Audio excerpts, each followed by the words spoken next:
Good morning, Emily. Still Daniel. Isn't it supposed to be Emily's week? She's off living her best life right now in either Croatia or Slovenia. Well, I guess we'll just have to make do here in Longmont. Poor us. Well, anyway, what are we talking about? I have a ton of questions from a well-known financial journalist for the Wall Street Journal. Essentially, questions to ask a financial advisor, and I want to ask you those questions, and then see exactly how we align with their answers or his answers, and what he's recommending essentially.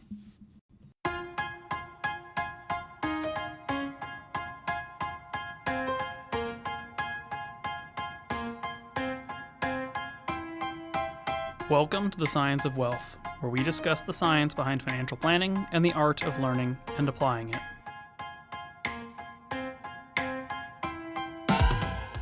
Okay, so we're doing, I'm going to guess, the Jason Zweig questions here. We are. So let's start from the top here. Uh, are you always a fiduciary, and will you state that in writing? Yes. And that is stated in writing for us in a bunch of places. So we have our service agreement, which explicitly states that we're fiduciaries for our clients. We have our code of ethics in our Form 80V disclosures that says that we are fiduciaries for our clients. And then, as a firm, I'm a CFP professional. We have to be fiduciaries when rendering financial advice and doing financial planning. So then that applies essentially in all of our professional contexts. I'm also a NAPFA member, National Association of Personal Financial Advisors. So then I also have a fiduciary ethical requirement there. And then I'm also an XY Planning Network member, which means, again, also a fiduciary for clients when doing financial planning and financial advising. So I'm a fiduciary, I think, 5 times over, both legally and ethically. Well, the good news is that matches Jason's answer, so we're off to a pretty hot start there. Hey, I'll take a hot start when it comes to being ethical and, prudent practitioners of financial advice. Yeah, they say a financial planner's favorite answer is it depends, but this is one of those that I think is almost a non-negotiable, right? This answer has to be yes if you're serving clients, in my opinion. Yeah, I mean, I'm always trying to be very open about the possibility that somebody doing financial advice could not be a fiduciary for certain specific reasons, and I just find that the more and more I work through the fringe cases, the less and less they make sense. I think I used to be more generous about that, and as time has gone on, I've just really come down to like, I'm sorry, but if somebody is trusting you with their life savings or their financial welfare, or for that matter, their legal, tax, medical, any version of their welfare, you should have to act in their best interest. Does anybody else ever pay you to advise me? And if so, do you earn more to recommend certain products or services? Interesting answer here because as a firm, like at the client level, no, just point blank, no. We don't receive revenue sharing. We don't receive commissions. We don't receive sales compensation. We are solely paid by our clients. All of our revenue comes directly from clients, from client accounts. We don't have any other one. What I'll say here, in sort of a strange sense, is for you as an employee, you have a slightly different answer because technically, if we really, really dig into it, we pay you to advise clients. Yeah, so maybe a little bit circular there, but technically, yes, you are paid by other people to advise them. I get the technicalities there, but I think for the context here, the answer is essentially no, which matches Jason's answer. But for this one, it's interesting, right? Because I think commissions can cloud judgment and it create conflicts of interest, and revenue sharing can be tricky. But would you ever, to play devil's advocate here, people can do good planning, and still have these conflicts of interest. It can just make it considerably harder. Would you agree with that? I think it makes it harder, but also I think to some extent, it just seems like a very strange case where something could be in a client's best interest and also cost them more or otherwise maybe not cost them more, but somehow simultaneously be in the client's best interest and also provide more compensation for the person recommending it. Studies on performance of investments and various products over the years are pretty inconclusive about what creates performance.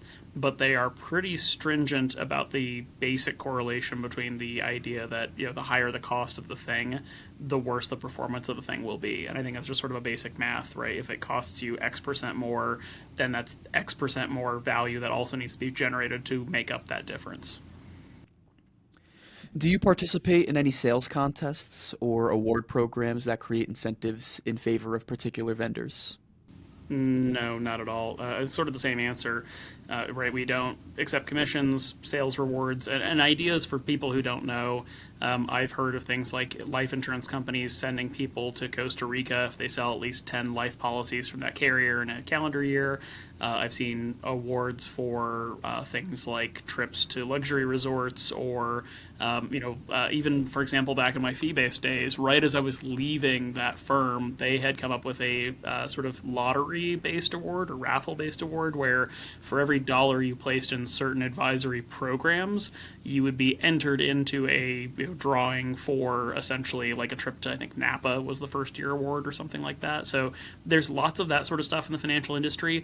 We still, even though we don't get directly compensated, paid, etc., by these third-party vendors, we still get invitations all the time to go to like luxury resorts to listen to wholesalers, or invitations to like the steak dinner or the lunch out or something. And it's always ostensibly just to tell us about their products and services, but there's always kind of a wink and a nudge going on there. Yeah, matches Jason's answer, and there's something almost unprofessional in my eyes about being a quote unquote financial professional and selling something to a client, fully knowing it's funding your trip to Cabo or whatever the thing is. It just doesn't sit right with me, so I'm glad that's the answer here too. It's interesting that you say that, though, because at least internally to the firm, and again, I know the question that Jason, I think, is trying to get at here is more to do with like third parties trying to incentivize you to sell their particular stuff or recommend their particular stuff. We do actually have internal incentives, though, right? So, like, you have an incentive for just bringing on clients in general. Right, you receive a bonus whether they come through firm marketing or whether you bring them in yourself. And then also, in total fairness and total disclosure, right, if you onboard enough client revenue in a given year, you are given an incentive to potentially go to certain conferences as part of your compensation and part of your professional development. Now, that is something where that is not affected by the recommendation, right? Whether the client signs with us, what their fee is doesn't differ based on whether they then invest with us or don't, or whether they take our insurance recommendations or don't, or anything like that. But just, I think, in that spirit of full disclosure, right, we do internally have incentives around growing the firm, growing the business, that I think people, I think, logically would be aware of. So it's not so much as a conflict of interest, but I guess in maybe a very fringe case, somebody might not be a good fit client, and maybe you're $1,000 shy of getting your next conference, and you just say, "Hey, become a client anyway," and you won't be a good fit client, but I'll get to go to the conference. I've never seen that behavior demonstrated, but I'm just trying to be as like ungenerous as possible in thinking about how that could potentially arise as a potential problem. Yeah, I think that's completely fair. Uh, I don't believe any of those conferences are in Cabo, are they? No, although I would like to take the team somewhere overseas sometime. I honestly would actually rather go to like Hawaii than Mexico, but time zone differences and all that makes Mexico probably a better choice. Fair enough. All right. Well, will you itemize all your fees and expenses in writing? Sure. This is also pretty darn easy for us, just because our basic fee structure for essentially all planning clients is 0.5% of net worth as an annual fee, billed in monthly increments in arrears. For some legacy investment only cases or fringe cases where we're only doing investment management, we charge 1% of assets under management, again as an annual fee, billed monthly in arrears. For company retirement plans, based on the amount of assets in the plan, we charge somewhere between 0.06% or 0.5% of the plan assets annually, again billed in monthly increments in arrears. Those are our only sources of revenue. The only exception I could possibly say is I technically still get a little bit of like royalties from my book, which is for financial planners trying to get into the financial planning field, but it doesn't really count as like a line of revenue. I think I've made like $3,000 in 3 or 4 years off of that. It's like it's not a big money maker. I think I've barely broken even on the cost of making it. Anyway, all of that to say, like when we say, will you itemize your fees and expenses of writing? Sure. We do that in our service agreement. We do that in our disclosures.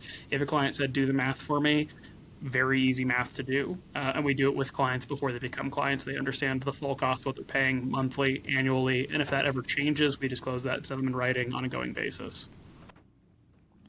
Yeah, it's funny because this one's so easy for us, right? But the amount of people we speak to that work with a financial professional from, insert big box firm and have zero clue how much they're paying is actually astronomical. It's a lot of people.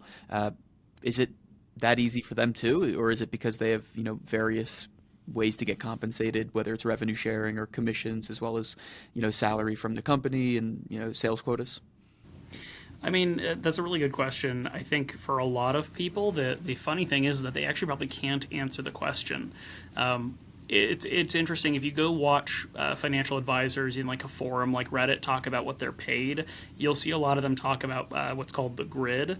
And at a lot of firms, the grid is essentially a calculation of a percentage of revenue generated or a percentage of some sort of crediting scheme that they have internally. So, like if the firm is attached to a bank, maybe they don't, literally make revenue from bringing in deposit dollars, but maybe they'll get credit for, for every $1,000 they get 1 point or something like that. All of that said, the basic mechanism for a lot of firms is this percentage of revenue generated. And that often then becomes an issue where many advisors don't actually know all the ways the firm makes money. So a lot of advisors might say, I charge 1% to manage your money, and that's all that I get paid based on. But the firm, and by extension, the client might end up with more revenue, and the client might end up paying more based on product selection, based on platform fees, based on administrative fees, trading commissions, and ticker. Like there's all sorts of stuff that can really be either hidden or baked in or not be explicitly disclosed. That makes it so maybe an advisor is generating 1%, but maybe the client is actually paying 1.25 or 1.5% all in for their services, and the firm is taking a quarter of or a third of the overall revenue that the client is paying in, even though the advisor only thinks of themselves as charging 1%. Yeah, I could see where that could get complicated then. Yeah, I mean it is the subject of many lawsuits.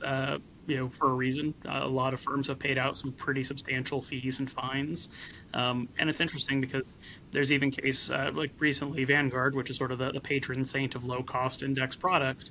They just had to pay a $19.5 million fine because they said like their website and a lot of their materials, your advisor is not financially incentivized to recommend certain products or services to you. But then the advisor's bonuses and raises and annual performance reviews heavily reflected how much they did or didn't bring in terms of investment dollars to Vanguard. So even in a case where somebody writing the disclosures didn't think there was a conflict of interest there, when you actually boil down the conflicts of interest around owning product companies versus brokerage platforms versus being the advisory firms, there can be a lot of costs that clients incur and that advisors may not even realize they're creating for their clients. Are your fees negotiable? Ooh, that's an interesting one. So, our service agreements and our Form ADV and whatnot say yes, but I'm going to say no because I think that yes is not quite what people understand it to mean in a practical sense. So, what I mean by that is, our fees for service, right? 1% for assets under management, or 0.5% of net worth, with generally sort of a range of 0.04% to 0.68% for product costs, averages maybe to 0.05%. So call it 1.05% all in for an investment only client, or 0.55% of net worth for a net worth client, even though they would not necessarily all be investable. All that to say, when you actually look at the benchmarks, and I'll share an example of this for those watching on YouTube, when you look at the benchmarks, we are incredibly competitively priced for most clients of most asset levels. Our planning service is probably too expensive for somebody with $250,000 in assets or below, or a net worth of $250,000 below. But once we hit the kind of $500,000 and beyond point, our planning service is incredibly competitively priced compared to the marketplace, and our planning or just our investment management service only is incredibly competitively priced, essentially all the way up until you're getting into the neighborhood of like $5 million, $10 million. So All of that to say, our fee is not generally negotiable because it's already very competitively priced. If the argument for negotiation is just, I want to pay less. Now, we do allow some room for negotiation, particularly, and we do this more affirmatively. We'll exclude certain assets from a client's portfolio or from their net worth calculation. So things like kids' accounts, 529 plans, or, loosely valued privately held businesses, your 1/10th owner of a motorcycle shop or something like that, where you probably don't have a real appraisal of genuine valuation to count. We'll generally try to err on the side of excluding or heavily discounting that. Or maybe like a really, really fractional ownership, 1/36th of 10 acres of, land your family has inherited from their great great great grandfather, and you pay $7 in taxes a year, and you're not going to invest it or sell it or do much with it at all, and so there's no real value to be added there. But otherwise, generally speaking, our fees are typically not very negotiable, simply from the standpoint that, again, they are very competitively priced for clients in the marketplace for the cost of these types of comprehensive services. And so it's going to be kind of a rare niche or exceptional case to really get a negotiated price. When you say all that, it sounds fair, which is interesting because in this context, Jason's answer is yes, that fees should be negotiable. Why do you think there's maybe a difference in the answer on our end versus his? I think that Jason is writing for the consumer in this case, and that's his constituency as a journalist, and fair enough. I think it's also fair to just say if you have to have a black and white answer of yes or no, you should probably want the answer to be yes, because hey, why not? But what I'll say here is, many firms are not that cost efficient in terms of they might charge quite a bit for their services, and they may not make very much on that. To give you some idea, today, if I did the math this morning, we have maybe about a $250 to $300 margin per client that we serve. That's about, and that's across all clients. Not all clients are paying the exact same amount. Right, some clients pay a lot, some clients pay a little, some clients we essentially lose money on. Because to give you some idea, that approximate figure is about $4,900 a year on average across all clients is kind of the revenue level, and our expenses to serve those clients over the same kind of 12-month rolling period is about $450 to kind of $4,500 to $4,600 per client.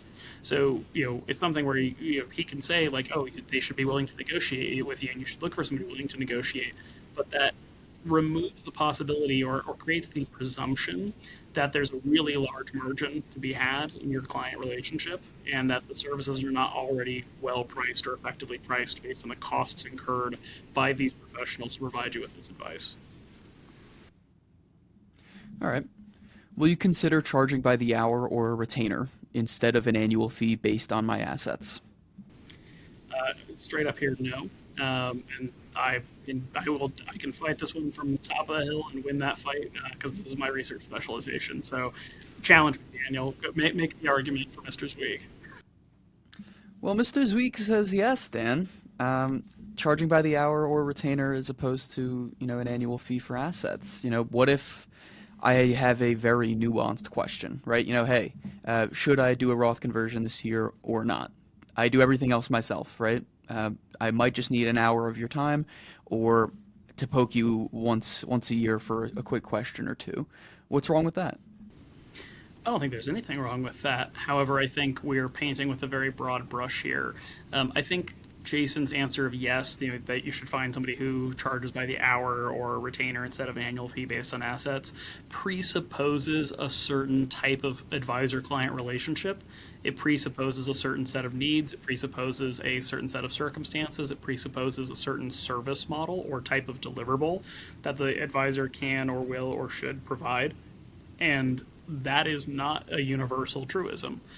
For example, I think an hourly planner makes sense for the exact case that you described, right? I have one particular financial question. I only need the answer to that question, or I think I only need that type of question.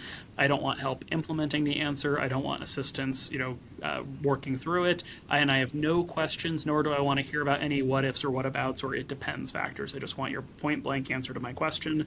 So here's my question. Do the math. Give me my answer. Done and done. This presupposes that somebody doesn't want ongoing service. This presupposes that somebody doesn't need ongoing service. This presupposes that somebody doesn't want to delegate things like their portfolio management to a professional or have an ongoing relationship, or that somebody does or does not want to engage in paying by the question, paying by the minute, paying by the hour. Um, I think the basic presupposition here is a fair presupposition, which is a skepticism about the cost to value. A very large portion of the industry charges based on assets under management, and all they do for that fee is manage money. They don't give advice, they don't do planning. And I think in that context, I think Mr. Zweig's skepticism is quite valuable because I think that an assets under management fee can still be a good alignment for investment management only. I just don't think that it's worth 1.5%, 2%, 2.5%, as many firms may charge for that. I think that there's a very competitive market for purely investment management relationships. But I think to paint with a broad brush and say you should not work with an assets under management advisor or percentage of something or other advisor, and you should only be looking for an hourly or only be looking for a retainer type relationship, really ignores the scope and breadth of both the types of clients that are out there and the financial needs that are out there, and also the scope and breadth of the types of firms and professionals out there who are providing services in an enormous variety of ways. Yeah, I mean, you make a pretty good argument there. I got nothing to say. Again, if Mr. Zweig can beat me on this hill, I'm excited to hear his argument in person sometime. But this is my research area. A lot of people like to argue about this. If you want to catch financial advisors at a bar and start a fight, just say, I think fill in the blank fee model is a bad fee model and just watch them go at it. But realistically, I think this is one particular area where the brush is way too broad and the point is being made far too generally and ignoring too many of the nuances that are relevant to the question. Can you tell me about your conflicts of interest orally or in writing? Yeah, I mean, our conflicts are generally disclosed in our services agreements, our Form ADV. They're supposed to be the required, but those are big, lengthy documents. I think the basic oral answer here is, we make money when somebody is a client. We don't make money when they're not a client, first and foremost. Again, all of our revenue comes from having client relationships. I think the biggest conflict of interest we have in practice is that we are incentivized both by the fact that we can add value and get credit for the value, but also by the fact that it can potentially create some inflation adjustments to our fee to manage assets for clients. When we charge our 0.5% fee, we do that as an annual calculation, but when somebody places assets under our management as part of that arrangement, regulators have told us that they want to see that treated more like an assets under management fee, where the percentage shouldn't be changing, and therefore if the percentage isn't changing, then the fee level has to go up or down with the value of the underlying assets. So that can create a bit of an inflation adjustment that creates more intra-year revenue for us as a firm, although it can also cost us revenue if somebody distributes a bunch of money or the market goes down or something like that. But it does create a conflict of interest in that client relationships where we do both planning and investment management tend to be a lot stickier and long term than standalone planning or standalone investment relationships. Yeah, I think that more or less aligns to Jason's answer, which is yes, you should be able to do this. I think what's important here is just essentially be wary of anybody that says they have no conflicts of interest and are, a quadruple fiduciary and have nothing swaying them in one direction or another. We all have conflicts of interest. I think it's just important to align what you're looking for in terms of services with conflicts of interests that you're okay and comfortable, in that professional having. Yeah, I mean, I think you couldn't say that better. All right. Do you earn fees as an advisor to a private fund or other investments that you may recommend to clients? No, and also this is, I'll take that a step further. This is sort of my most controversial opinion. I think it should be against the law to be in the advice giving business and also the product distribution or product creation business in this industry. I think Dick Wagner put this really well in several of his writings, but he essentially put it this way: they are not us when we are not them. Now, this creates some fringe, weird cases where maybe like a financial advisor at Vanguard now can't give advice that somebody should invest in a Vanguard index fund.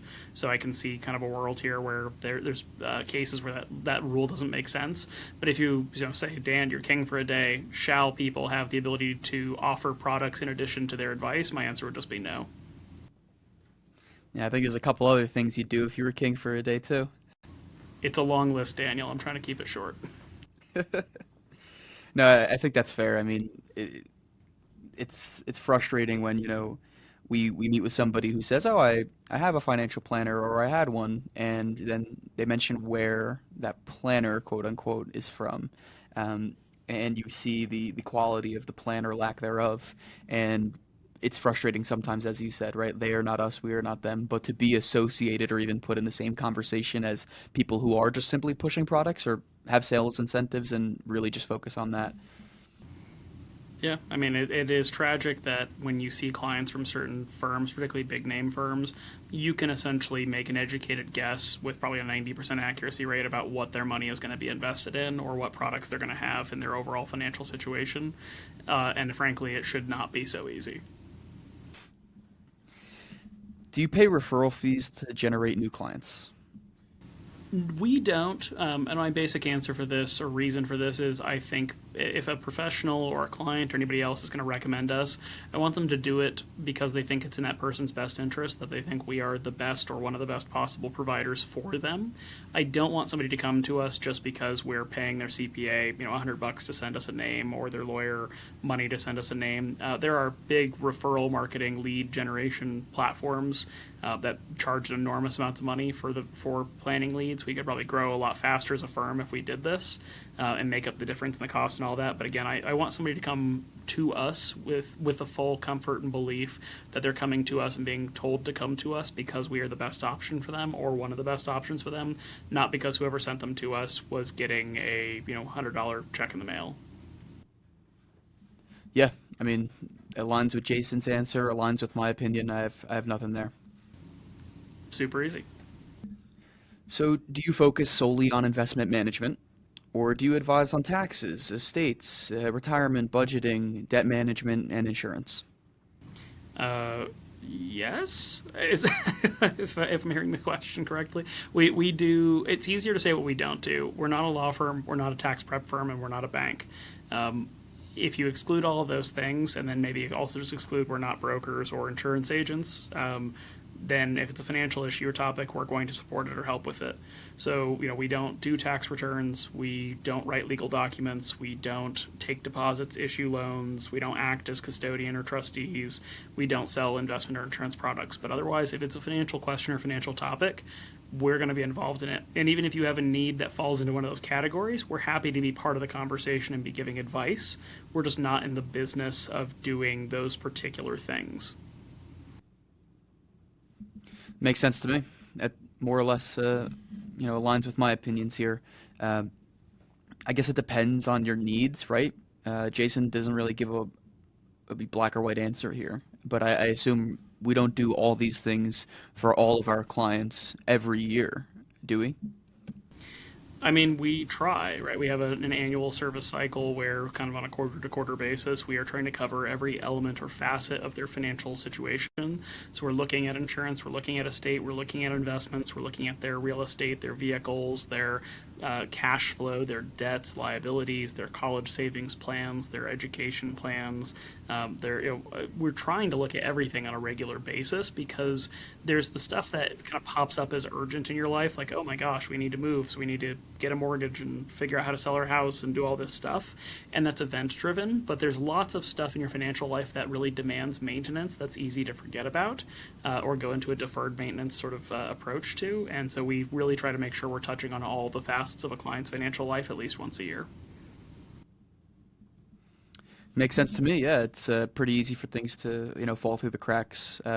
If anybody listened last week, I still need to update my estate plan. So, Deferred maintenance, Daniel. You got to stay on top of it.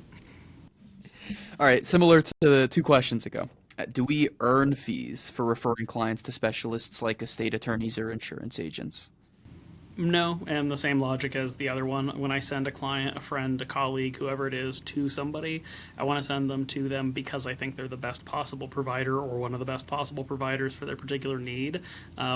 As a fee only firm, I think it's not only against our rules, but also I think just bluntly unethical to recommend that somebody go to a lawyer or go to an accountant or go to any other professional because we're getting a kickback for it. So not only would it violate our fiduciary ethics, but also, again, I think just in general, it's absolutely just a violation of basic principles of ethics to take money from people to recommend them for those reasons.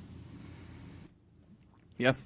Uh, Same as the last opinion for the similar question, but yeah, we have tax preparers, insurance agents here in town. We love doing business with, not because they pay us or we pay them, just because they do really great work. And I'm happy to buy them a beer or a dinner one day because of that. But I hope that's not the reason that they keep bringing us folks and we keep bringing them folks. It's a strange thing because, again, I mentioned earlier, like the wholesalers. I don't know why any professional would, steer their clients wrong or to a less than optimal solution over the steak dinner or the barbecue or like the tickets to a movie, but it happens, and it's just very bizarre to me. Must be a really good movie or a really great steak. One can only hope. So, what is your investment philosophy? We're gonna start getting into Plato and Aristotle here. Now, I think very succinctly, the best answer to this is we are not going to beat the market.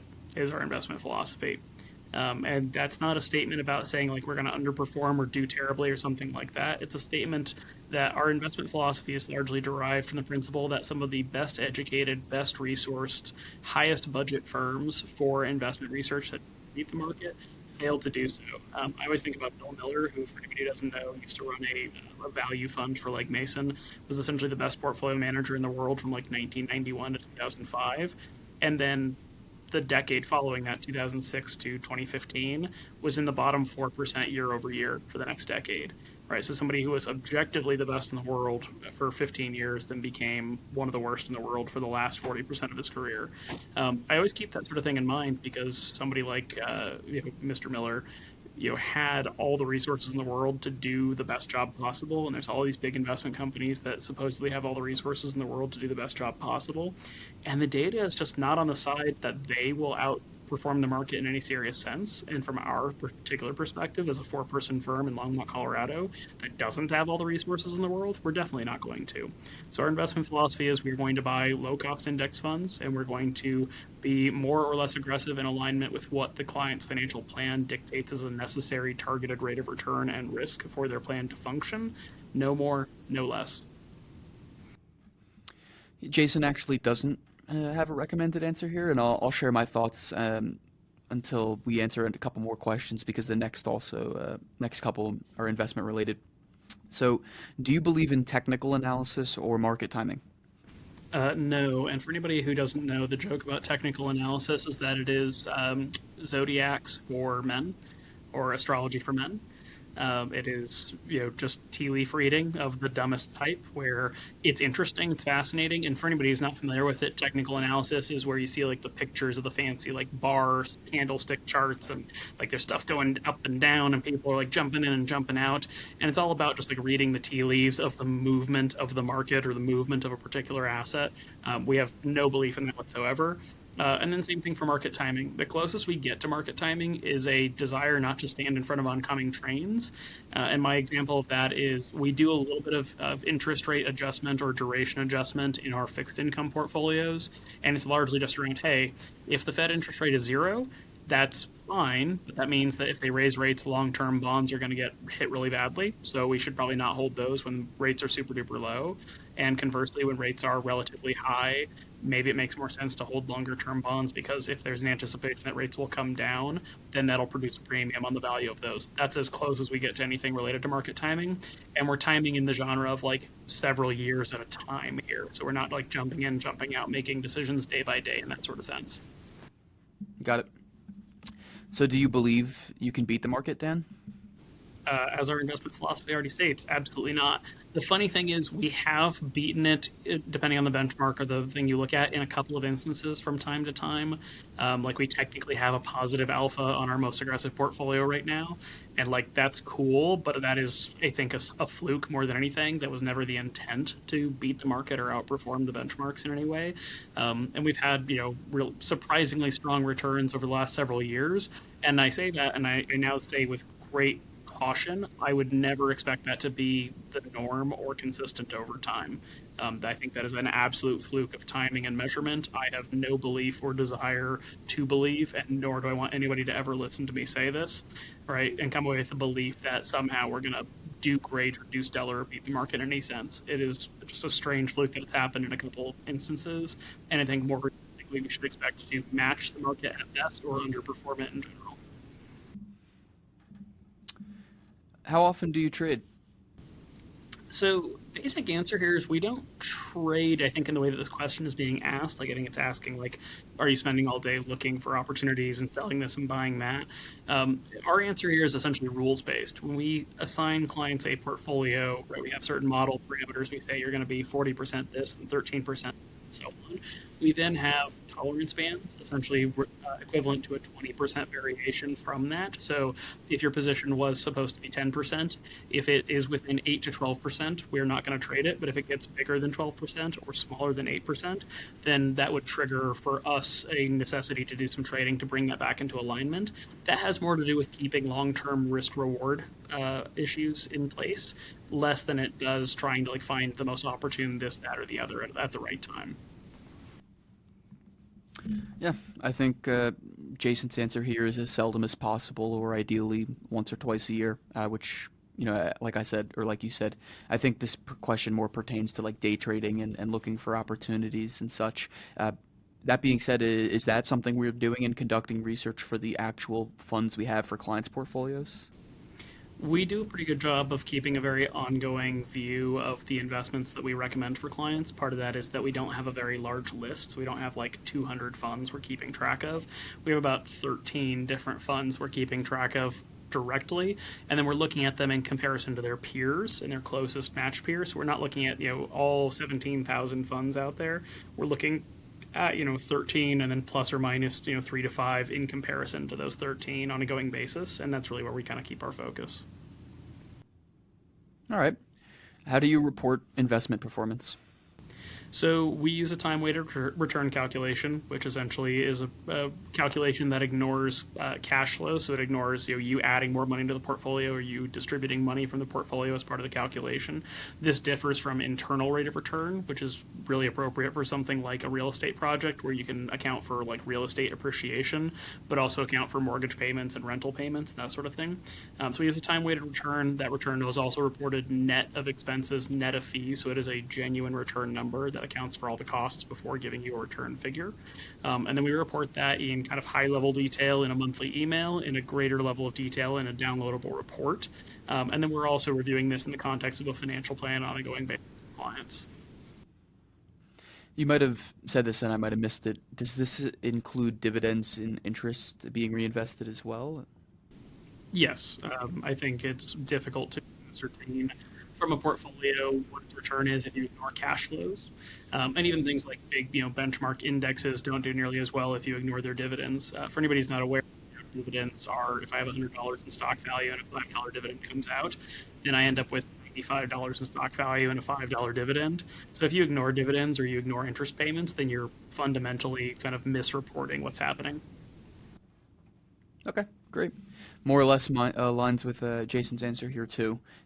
Do you believe, right? So we tell clients to invest for the long term, but we send out these reports semi-frequently. Do you think that sometimes might send mixed messages that we're, kind of emphasizing how we're doing in the short term? I think it's a good question. I think in a perfect world, no one would pay attention to their portfolio at all, and they would just leave it to the fund managers or the professional managers, or they'd buy a target date fund or something like that and just sort of set it and forget it. Because the more you look at it, the more you engage with it, the more potential emotional impact there is, whether it's anxiety or elation or fear of missing out. In that the big reason we report stuff so frequently to clients is we charge monthly. So then I want to be very fair and say, hey, like we have taken money from you for services that we are rendering, and I want to give you something to compare those costs to. That's probably the biggest thing. I feel like as a fiduciary, I need to report those things to a client because they are happening. But also from that standpoint, at the same time, in a perfect world, I would love it if every client just trusted us 100% and ignored it entirely. Okay, that's fair. So which professional credentials do you have, and what are their requirements? Well, I mean, as a firm, we have quite the collection here. So I guess I'll answer for me, and then maybe if you want to answer for yourself, and we can talk about Emily for her sake, since she's not here with us at the moment. I have a PhD in personal financial planning. I have an MBA with a concentration in finance. I'm a certified financial planner professional. You're required to say it that way. I am a chartered financial consultant, an accredited investment fiduciary, and a NAPFA registered financial advisor. Um, Requirements. PhD took me 5 years, 90 graduate credit hours, passing of comps exams, and doing original research and publishing it. MBA took 2 years, 40 graduate credit hours. A quarter of the credit hours were in the financial information track. Being a certified financial planner professional requires a bachelor's degree, 6,000 hours of experience, passing of 7 graduate level classes in financial planning, and then passing the CFP exam. And then that requires, on a going basis, 30 credit hours of continuing education every 2 years. Chartered financial consultants, I believe, requires 3 years of experience if you have a master's degree, 8 graduate level classes in financial planning, and then passing exams for each of those classes. Accredited investment fiduciary. This is a dedicated class and education around fiduciary asset management and practices. So it really looks at things like retirement plans under ERISA. It looks at trusts and those sorts of things. The ongoing burden is fairly low there. That one is 5 credit hours a year. And then I am a NAPFA registered financial advisor. It's the National Association of Personal Financial Advisors. And you just have to be a fee only CFP professional to obtain that, but then you have to do 60 credit hours every 2 years on a going basis. That's it. Just a little bit. All right. Um, I think it's important, right? Have the CFP or look toward getting the CFP. Would you say the remainder of those are not? I don't know if importance is the right word here, but are necessary to look for in a financial planner? I think the table stakes absolutely necessary one is going to be the CFP. And I say that advisedly, looking at you and Emily as folks who are working towards your CFPs right now. So then you are supported by me and mentored by me as a CFP. Much as I love my PhD and my getting to be Dr. Dan and all of that, I don't think that's necessary at all, but it's really cool. I think an MBA is probably not necessary in the slightest for a financial advisor unless they work with a lot of business owners, and then it just sort of helps as a broader, more general understanding of all those sorts of business things. I think it's also helpful if you want to run your own practice. I think the chartered financial consultant is just sort of an alternative to the CFP certification. When you boil it down, it has slightly more education and slightly less exam requirement. And so I think that one is similar but different to the CFP. And I think if you have to pick CHFC versus CFP, you want the CFP. The AIF is more about specialization. I think the AIF is something to look for if you are looking to engage somebody as a investment manager for your 401k plans, or if you're looking for somebody to manage trust assets for you. I think it's a good specialization to look for. In the NAPFA registered financial advisor, I would like to say that everybody who's a financial planner should have to be a NAPFA financial advisor, just because there's that additional layer of ethical requirement, education, and so on. But is it like a hard requirement? No, not necessarily. Okay. Yeah, I think a lot of certifications can end up being marketing tools, right? That kind of masquerade on an advisor's wall, and you see all these nice frames and stuff, and clients have no idea what they are. Uh, Not to say you don't learn things from them, but I think the CFP is really one of the utmost importance, and everything else is kind of ancillary. I think there are some other really high touch ones that are not quite as financial planning centric, right? Like if you're looking for somebody who's going to be like incredibly good at portfolio management at like a stock trading level, you probably want a CFA, which is a chartered financial analyst. That's sort of the same. That's sort of the gold standard for people who work at fund companies or product companies, the same way that being a CFP is here for us as financial planners. I think if you are looking for somebody who has a tax specialization, you're probably looking for somebody like Daniel here, who has his EA, or a CPA who runs a tax practice, or maybe it's a hybrid tax preparation and financial planning type of practice. There's a couple of other really good ones out there that are not marketing designations. Even like Emily is a financial planning qualified professional, which is sort of a CFP light, which I know people get mad when people say that, but it does just sort of gently brush on all the financial planning topics without going into too much depth. There's a lot of stuff like that that I think is helpful. But I would say the biggest, green light, red light sort of thing would be, do they have a CFP? CFP, or if they don't have a CFP, are they working in a firm with CFPs and clearly working with those CFPs on your plans? All right, last two here. After inflation, taxes, and fees, what's a reasonable estimated return on my portfolio for the long term? I say in a gross answer, most people should target something like a 5 to 9% rate of return. I say that in the context of long-term averages, is in the context of a inflation rate being 2 to 3% long-term average. So that's the context when I say gross rates of return. When the question here is net inflation, net of fees and taxes and all of that, I think you probably want to cut those numbers in half and round down to some extent. So I would say, for somebody with a conservative portfolio, when you factor in taxes, when you factor in fees, when you factor in inflation, 1-2% at most. I think on the aggressive end, 3.5-4.5% at most. And again, I think that's going to be heavily dependent on, are we investing in Roth and IRAs? Are we investing more in, taxable brokerage accounts and that sort of thing? Yeah, I think here the thing to keep in mind too is just be wary of anybody that says, 10%, 15%, right? Anything that seems too good to be true, probably is. Yeah, and I mean that's sort of the thing where, like, we have portfolios. Like we've been doing portfolio reviews with clients throughout most of Q3, and I've gotten to tell a bunch of clients, your return for the last 2 years, 3 years, 4 years, 5 years has been 10.5%. It's been 11%. I have a client right now who's been with us for around 2 years, and their average rate of return is just under 20%. That's awesome. That's completely unrealistic as a long-term expectation. So that's where, again, I will always say happy that it happened, but also completely unrealistic, and we shouldn't expect that to continue. Who manages your money? Me, super easy answer here. I manage all the portfolios here at my wealth planners. I manage money for myself, for my wife's accounts, and we invest everything in the same things we invest in for clients. I'll call out 3 exceptions to that, just to be very, very transparent about it. One is that I have a little bit of money in SWPPX, which is Charles Schwab's S&P 500 index, and that's sort of my rounding error fund where if I have like 7 cents left over after trades, I will just go ahead and stick it there so it's not sitting in cash. I have an HSA over at Fidelity because Schwab doesn't have a good HSA option. I invest that in FCROX, which is the Fidelity zero fee total stock market index fund. And then the last thing is just, we have a 401k plan here that doesn't allow us to invest in ETFs, and so I just invest in the equivalent Vanguard index funds that are equivalent to the same ETF funds we use to try to mirror those as best I can. Yeah, I think important thing to note here, listen to the answer and see if it's different than what a portfolio manager or advisor is recommending you invest in. If there's a substantial difference between the recommended allocation for you and what they're actually invested in, I think that's kind of a red flag.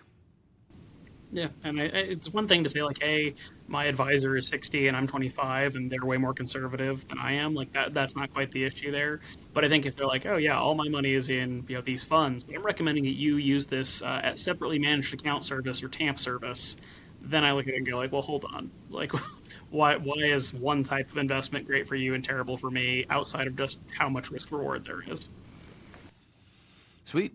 Well, thanks for answering some questions here. Well, as always, the best question we ever ask every week. Question number 20, I think, if I counted up correctly here. Daniel, what have you learned in the last week since you've been on the podcast? Since apparently you are just going to be my co-host here indefinitely. I don't know. We asked a lot of questions today. I think the mark of a really good professional, whether it's a physician, attorney, financial planner, accountant, whomever, is really good professionals ask really good questions that provoke thoughts and things that you might not have considered before. I'm going to really hope you already knew that before this week and you're just saying it for the good of the audience.